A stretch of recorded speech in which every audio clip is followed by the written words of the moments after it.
pricing plugin delivers three core features: the static pricing, the dynamic pricing, and the optimal bidding feature.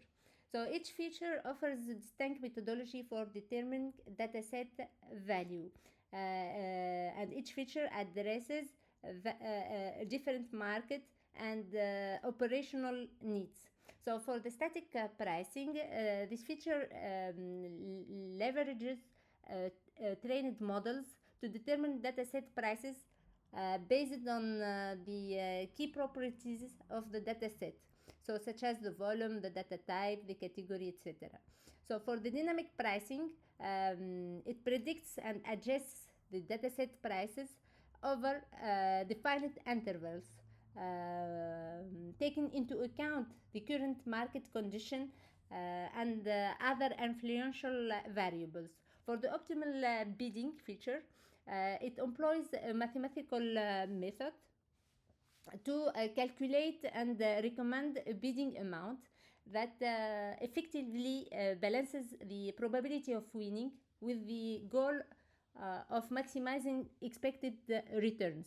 So in this demo, we will present only the dynamic pricing and optimal bid features, as the static pricing was covered in a previous demonstration. So, and we will start with the dynamic pricing presentation. One of the important components of pricing plugin is the dynamic pricing API. Generally, dynamic pricing is a strategy that involves adjusting prices based on a customer's willingness to pay. This willingness could be influenced by a variety of factors, including demand, supply, events, or broader geopolitical or economic conditions. In contrast to static pricing, which maintains a fixed price regardless of market fluctuations, dynamic pricing provides flexibility, enabling organizations to optimize revenue by responding swiftly to change in market conditions. The dynamic pricing API contains several components to provide the functionalities. They include data generation, machine learning, deployment, and client access component. One of the major limitations of machine learning based approach is the availability of the training dataset. In the field of data market, where data is commodified and traded, this is even more challenging due to privacy and legal concern. Hence, we explored alternative data acquisition strategies that aligns with the regulatory requirements.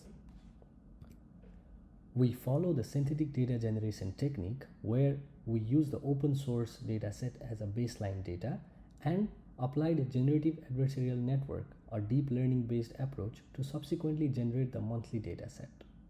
To further address the market conditions, we implemented strategies to influence those artificial dataset based on historical trend and event from the public source. We generated last 24 months dataset based on trend and event during those time, as well as the baseline dataset that was collected from the public source. As a part of a pipeline, data generation component is designed to trigger on a specified interval to scrap public repository for the available information and activate synthetic data generation process. Once the pipeline starts working and data starts to get accumulated, we move into the next component, which is the machine learning component. We use a machine learning approach for our dynamic pricing model, and it involves retraining a model on a regular basis on a fixed length subset of the most recent observation. This approach is particularly effective in settings with non-stationary data due to emphasis on recent data, hence improving adaptability to evolving patterns. In our setup, a fixed length subset of data, which is the most recent 12 months, is extracted from the historical data set to serve as a training input. This subset is then used in the model training and validation process. Once the model is trained, it is evaluated on the data from the immediate subsequent month or baseline data if the next month data is not available. Following evaluation, the training window is advanced by 1 month, initiating a new cycle of data selection, model updating, and performance assessment. This iterative loop establishes a feedback-driven mechanism that enables the model to remain adaptive to evolving data distribution and sustains its forecasting accuracy over time. In this component, execution or model training only happens when the new dataset is available in the data repository. Also, rolling window size or fixed length subset could be reduced or increased based on the need. That is, to address either the need of more frequent model update or to train model on bigger intervals. After overall evaluation, model is locked and registered to the model registry for inferencing. In addition to the learning, this component also consists of explainable AI subcomponent, which provides feature contribution for predicted target variable, which in our case is the price. Once the model is available in the registry, it gets automatically tagged and most recent version is deployed for serving. This deployment is done via RESTful API and Nginx services, which handles authentication and endpoint request routing. The client access could either be via Swagger interface or any other interface that supports HTTPS request. So now let's look into the real demo. So this represents the Swagger interface for Dynamic Pricing API. It consists of only two endpoints here. One is authentication, another one is for dynamic pricing. Since I'm already authorized, or I have authenticated myself, I'm skipping this part and then moving into the dynamic pricing part, where we need to provide inputs based on this schema. It should be a valid input, and this represents one of the sample input for testing. Once we have our input, we try to execute it, and once the execution is done, we see these are the results is in a dictionary format. The estimate represents the estimated price.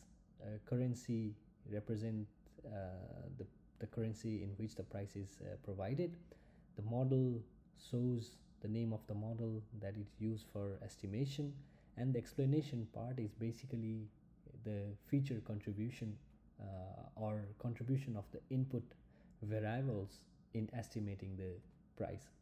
Here the temporal feature represents the computed features based on those input features, and they include trend and events which are scrapped from the online sources, the recent trend and event for instance.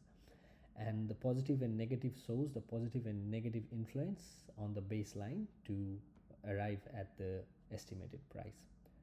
The method that it used for providing the explanation is a sharply additive explanation.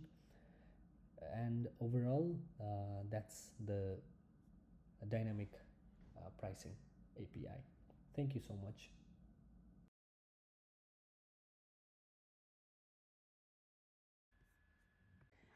To build our optimal bidding system, we studied different approaches. So we considered first using machine learning, more in the family of random reinforcement learning models, um, and to use also simulator to generate data. So and for both of them, we faced major challenges. So the biggest one for the machine learning models was that we didn't have enough historical data to properly train the machine learning models. And for the simulation environment, auction simulation environment, we faced another challenging, a technical challenging point, which is how to modelize the bidder behavior. As you know, in auction, the bidder behavior is really unpredictable, and some people follow clear strategies, and other bidder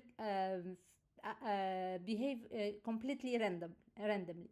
So, for instance, you can find a bidder that start with aggressively strategy and suddenly switch to a more conservative approach in the middle of the auction. So modelizing this kind of shifts in real time is extremely difficult without, especially without a lot of historical data. Historical data. I studied the third approach, which is to use a mathematical model. And we identified one described in this paper, the optimal bidding in online auction paper. This one describes the mathematical model, and the description, the explanation related to the mathematical model and the analysis related to it are available on the deliverable related to this plugin.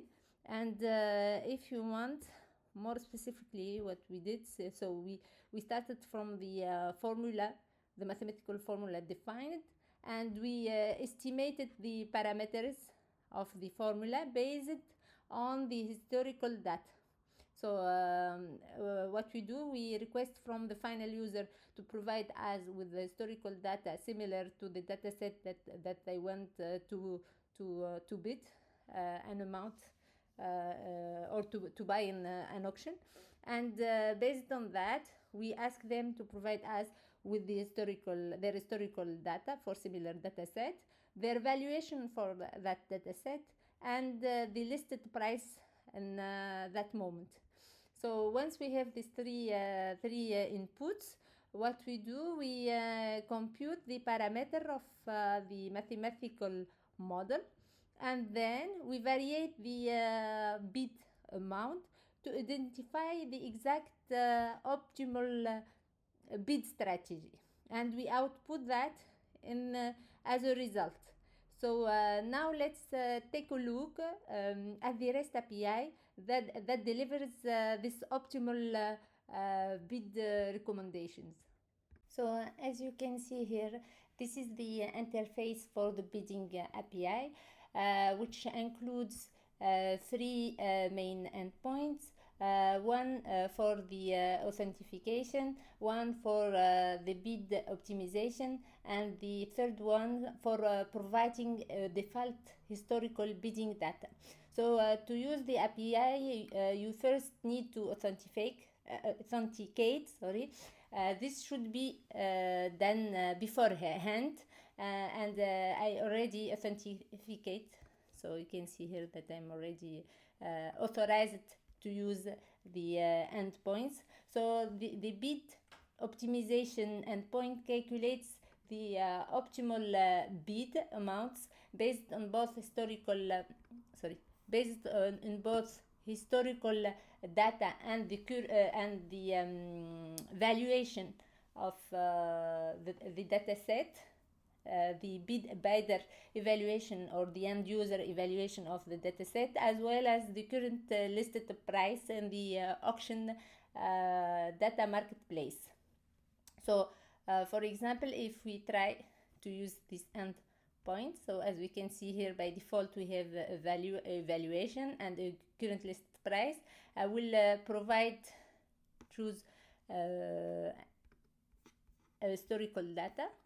So as here, I provide historical data, and when I execute, I get back the recommendation of the REST API, this endpoint, more specifically the optimization endpoint. So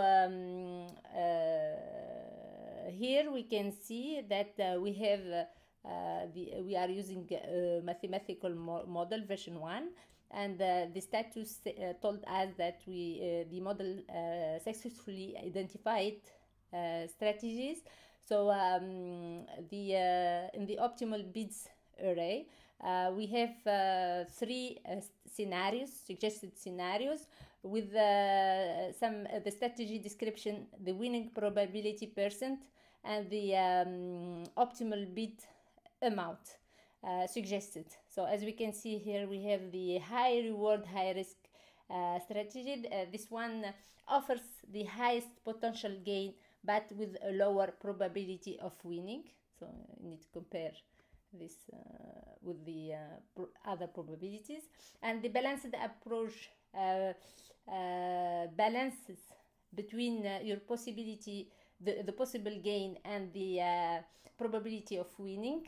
And we have the third one, where we focuses in maximizing the chances of success, even though the expected gain is lower. So these options allow the bidder or the end user to select the strategy that best fits their goals in the auction environment.